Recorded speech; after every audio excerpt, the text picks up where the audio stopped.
He has 1,000 plans and 0 receipts. He is the man of epic destiny who can keep a promise for 7 days straight. He talks about the novel he's going to write, the business he's going to build, the world he's going to change. But his life remains a masterpiece of a first draft, forever unedited, forever unpublished. You know this man. Maybe you've dated him. Maybe he's your friend. Maybe, if we're being honest, you see a glimpse of him in the mirror. This is the eternal boy. The Swiss psychoanalyst Carl Jung had a name for this archetype. The asterisk Puer. It translates to eternal boy, and it describes a man who is emotionally and psychologically stuck in adolescence. He's addicted to potential, but allergic to the weight of reality. His world is a shimmering landscape of what could be. He lives in fantasies of the hero he might become, so he never has to risk the messy, painful, and often disappointing process of becoming someone real. For him, potential is a currency more valuable than gold. Why? Because as long as something is just potential, it's perfect, it's flawless. The moment you try to bring it into the real world, it can fail. It can be criticized. It can be less than the dream. And for the eternal boy, that is a fate worse than never trying at all. This isn't about laziness, not really. It's a profound fear. A fear of being measured and found wanting. A fear of the finality of a choice. If he commits to one career path, he has to mourn the 1,000 other careers he could have had. If he commits to one partner, he gives up the fantasy of 1,000,000 other perfect soulmates waiting just around the corner. So, he hovers. He keeps his options open, which is just a pretty way of saying he keeps his life on hold. He collects skills like souvenirs, but never builds anything with them. He can talk for hours about philosophy, politics, or art, dazzling you with his intellect. But look closely, and you'll see the foundation is hollow.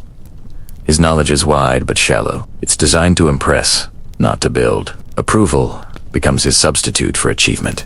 A compliment on his brilliant idea gives him the same dopamine hit that an actual accomplishment would, but without any of the sweat, risk, or sacrifice. He's running on the empty calories of validation. This is why he often struggles in relationships. At first, he's intoxicating. He paints a picture of a future so vivid and beautiful, you can't help but be swept away. He's the ultimate romantic hero, in theory. But when the initial infatuation fades, and the relationship demands real work compromise, vulnerability, consistency, he begins to feel trapped. The relationship becomes another weight, threatening to pull his hot air balloon of potential back down to earth. He sees commitment not as a foundation to build upon, but as a cage that limits his freedom. So he sabotages it, often unconsciously, creating drama or pulling away, just to feel that liberating sense of being untethered again. He is the man who is perpetually about to start his business, about to get serious about his health, about to commit. But about to is a purgatory he never leaves. His life becomes a series of brilliant beginnings and non-existent endings. The tragic irony is that in his desperate attempt to avoid being pinned down, to avoid making a mark that might be imperfect, he ends up making no mark at all. He flies so high in the clouds of his own potential that he becomes invisible. He dreams of leaving a legacy, but he only leaves behind a trail of broken promises and unfinished projects. He mistakes the mat for the territory. He believes that having the plan is the same as walking the path, but a plan without action is just a daydream. A dream without the scars of effort is just a ghost. The eternal boy is haunted by the man he could be, never realizing that the only way to meet him is to let the boy die, to choose a path, to accept the weight, to risk the fall. Because it's not in the dreaming that we become who we are. It's in the doing. It's in the scars. So what forges this spell? What keeps him floating in this Peter Pan-like stasis, forever avoiding the gravity of adult life? Is it a product of a world that offers too many choices and too much soft comfort? Or is it something deeper? A wound from the past? A lack of necessary strength? A missing piece of his psychological puzzle? What forged this spell? Soft comforts or missing strength? In part those, we enter Jung's core, the mother complex, and the father hunger that keep him floating. He wants a woman to save him, and a world that never tests him. He calls it freedom. Carl Jung might call it a childhood extended far past its expiration date. This isn't just about being immature. It's a deep-seated psychological pattern known as the mother complex and father hunger. It's the story of the eternal boy, the Peter Pan who refuses to land. So, what is the mother complex? In simple terms, it's a man's unconscious longing for the unconditional love, safety, and nurturing he associated with his mother. It's a desire to return to that idyllic state where all needs are met without effort, where he is the center of the universe and where he is. Loved not for what he does, but simply for who he is. When this complex takes hold, he doesn't just want a partner. He wants a replacement mother. He seeks a woman who will manage his life, soothe his anxieties, and shield him from the harsh realities of the world. He looks for a harbor, not a co-pilot. This isn't about a healthy appreciation for his mom. It's about being psychologically fused with the maternal archetype, forever seeking that all-encompassing comfort and validation. The danger here is profound. A man trapped in this complex never develops his own resilience. The overprotective comfort he craves, whether from his actual mother or a partner, dulls his edge. It prevents him from facing challenges, learning from failure, and ultimately, from building a solid sense of self-worth based on his own accomplishments. He remains fragile, dependent, and perpetually waiting for a rescue that will keep him safe, but also keep him small. On the other side of this coin is father hunger.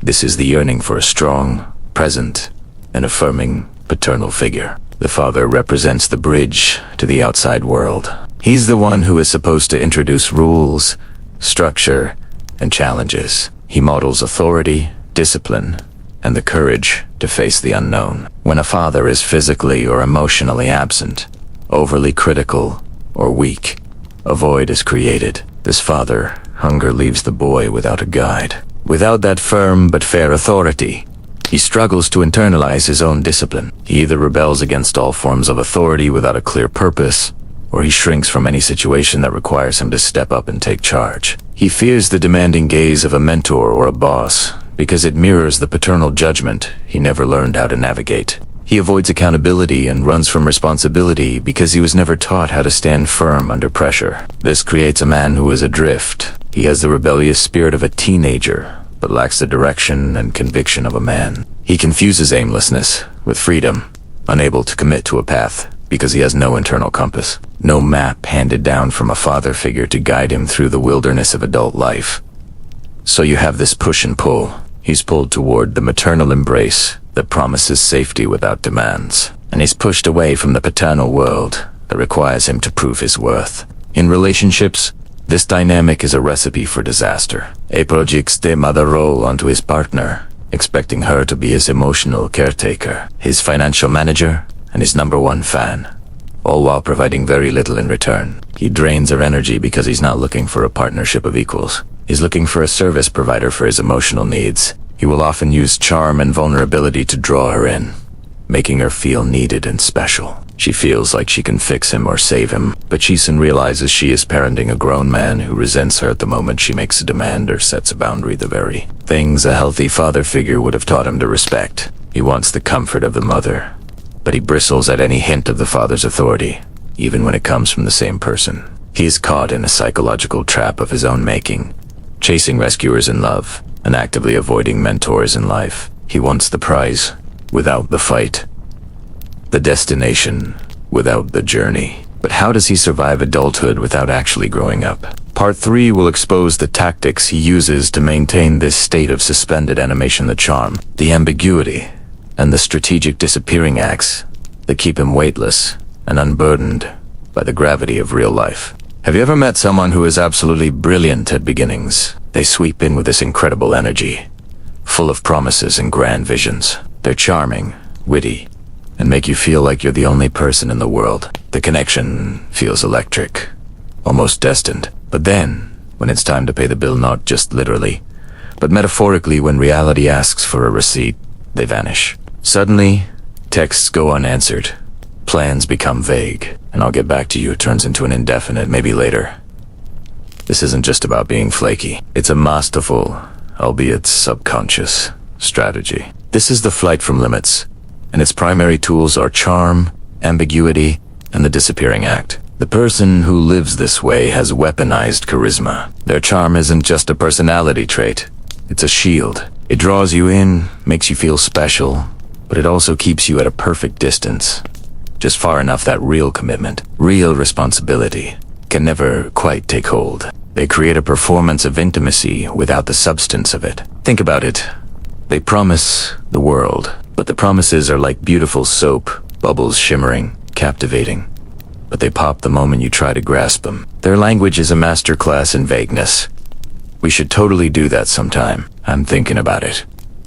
Let's see where things go. These phrases feel hopeful, but they are empty vessels, designed to buy time and maintain options without ever having to make a concrete choice. It's a way of experiencing the thrill of potential without the risk of actualization. Silence becomes their most powerful tool. When things get difficult, when a conversation requires vulnerability or a decision needs to be made, they retreat into silence. It's not a peaceful silence.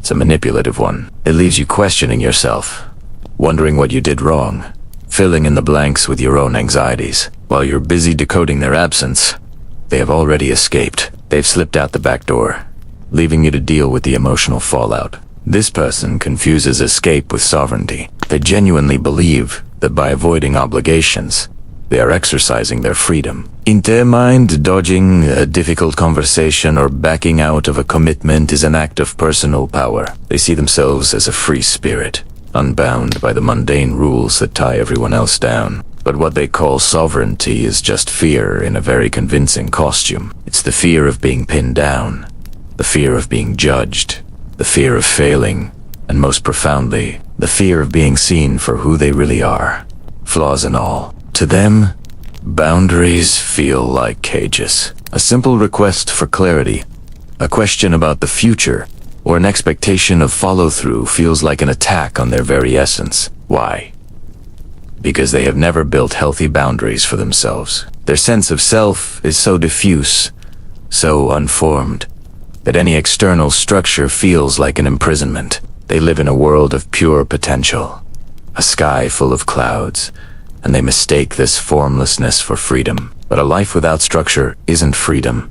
It's chaos. It's a constant state of drift, propelled by impulse and reaction rather than intention and will. The tragedy is that this isn't a game to them, not consciously anyway. They aren't villains plotting to break hearts or abandon projects. They are driven by a deep, instinctual terror of being limited, of being defined. The ghosting isn't personal, it's systemic. It's the only way they know how to protect their fragile sense of self from what they perceive as the crushing weight of reality. They're brilliant at beginnings because the beginning is pure potential. It's a blank page. But the moment the story requires a plot, a direction, a choice that closes off other possibilities, they're gone. They are the ghost at the bill, forever running from the check. If avoidance is the strategy, what's the cure? Part 4 takes us into the descencio work, voluntary hardship, and the rituals that turn air into backbone. Hey everyone, let's talk about the descent. Not the scary kind, but the necessary one. The descent from the clouds of fantasy down to solid ground. We spend so much of our youth, and even our early adulthood, inflated with potential, with daydreams, with the idea that we can be anything and everything. And while that's beautiful, it's also a trap. Because at some point, growing up means grieving that fantasy. It means realizing you can't be everything. You have to choose a path. A real path with hard edges and real consequences. You don't need another jolt of inspiration. You don't need another motivational speech or a weekend seminar. What you need is weight. Gravity. Something that holds you to the earth. One honest promise, kept for 90 days. Will do more for your soul than a decade of daydreams. Think about that. One single, concrete commitment, executed with discipline. That's where the magic happens. Not in the grand vision, but in the tiny, repeated action. This is where shadow work comes in. It sounds mystical, but it's brutally practical. It's about looking at the parts of yourself you'd rather ignore. Name them. Call them out. Your entitlement. That subtle belief that you deserve success without the struggle, Your envy, that corrosive feeling you get when you see someone else achieve what you only dream of. Your laziness, that siren call of comfort that keeps you from doing the hard thing. Don't just acknowledge them, stare them down. Once you've named these shadows, you don't abonize them. You bind them to structure. You take that lazy part of you and you chain it to a daily craft. You tell it, we're showing up, whether we feel like it or not. You take that entitled part and you give it a hard deadline. No excuses, no extensions. The work gets done. You take that part of you that wants to please everyone and you teach it how to say a clean no. Not maybe later, not I'll try, but a firm, respectful no.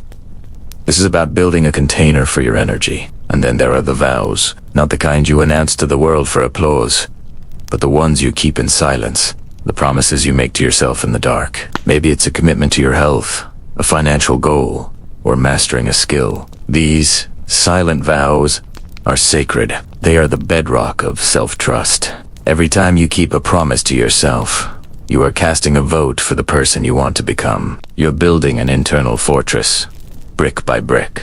Through this process, something incredible begins to happen. The frantic chasing of moods and feelings starts to fade. You stop waking up and checking your emotional weather to decide if you're going to be productive. You just do the work. A stoic calm begins to replace the chaos. You learn that your state doesn't dictate your actions. Your actions dictate your state. You're no longer a slave to inspiration. You're the source of it. This is what's meant by voluntary hardship. You stop waiting for life to knock you down and you start choosing your own challenges. You pick up the heavy weight. You take the cold shower. You do the difficult conversation. You embrace the discomfort because you understand that the forge is where the steel is tempered. You're intentionally placing yourself in controlled fires to burn away the weakness, to burn away the boyish fantasies and the excuses. This isn't about self-punishment. It's about self-creation. It's about choosing to become strong on your own terms. The descent is about incarnation. It's about taking all that airy, inflated potential and giving it a body, giving it hands that can build, giving it a voice that speaks with quiet authority. It's the process of becoming real. It's messy, it's painful, and it's the most worthwhile journey you will ever take. You move from being a person who is defined by their dreams to a person who is defined by their deeds. Now, how do you keep the boy's fire without the boy's escape? How do you maintain that sense of wonder and possibility while being grounded in the hard reality of discipline and structure? Part 5 is where we integrate wonder with authority, so you don't just become a cog in a machine, but a man who builds worlds. Ever felt like you have to choose? Be the fun-loving, curious guy, or be the disciplined, respected man? It's a false choice, a trap that keeps us fragmented. What if I told you that true masculine integration isn't about killing the boy to become the man? It's about crowning him. It's about giving that inner wonder, that spark of curiosity, a framework of weight and responsibility. We're told to grow up, which often means shedding everything that makes life exciting. The spontaneity, the playfulness, the raw emotion. But a man who has snuffed out his own inner light becomes a hollow shell, rigid and brittle. The goal isn't to get rid of the boy. It's to give him a spine, to preserve that wide-eyed curiosity, but add the focus of discipline, to keep that natural tenderness, but add the teeth of conviction.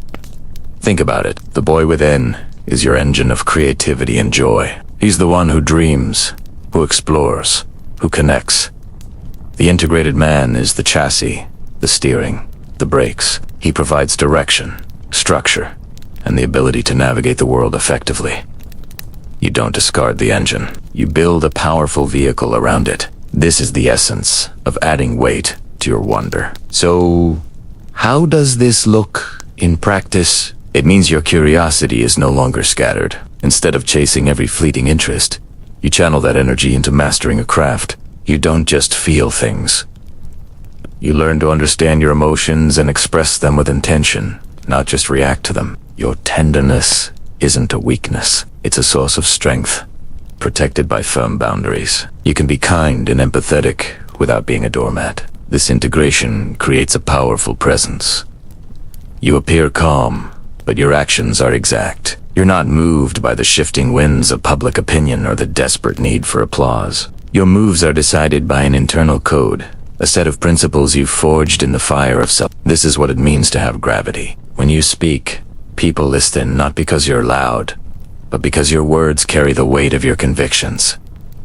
Keep the spark. Wield the spine. The world doesn't trust a man who is a maybe, a man swayed by every external force. It trusts a man whose silence means yes or no and nothing in between. This isn't about being cold or emotionless. It's about being clear. It's about your internal world and your external actions being in perfect alignment. You are a unified force, not a civil war. The unintegrated man is a storm without an eye, all chaos. No center. He either lets the boy run wild, shirking responsibility and leaving a trail of broken promises, or he suffocates the boy completely, becoming a rigid, joyless automaton. Both are incomplete. The integrated man is the hurricane with a calm, focused center. He contains immense power, but it is directed, purposeful, and under his control. This journey is about building that center. It is about teaching the boy within the rules of the kingdom. He will one day help you rule. It's giving him limits so his energy doesn't burn out, but instead becomes a sustainable, powerful fire. You stop seeking permission and start operating from a place of quiet authority. You are the king and the court jester, the warrior and the poet, all housed within one complete, integrated self. So, I challenge you. It's time to perform your own rite of passage. Declare it in the comments below.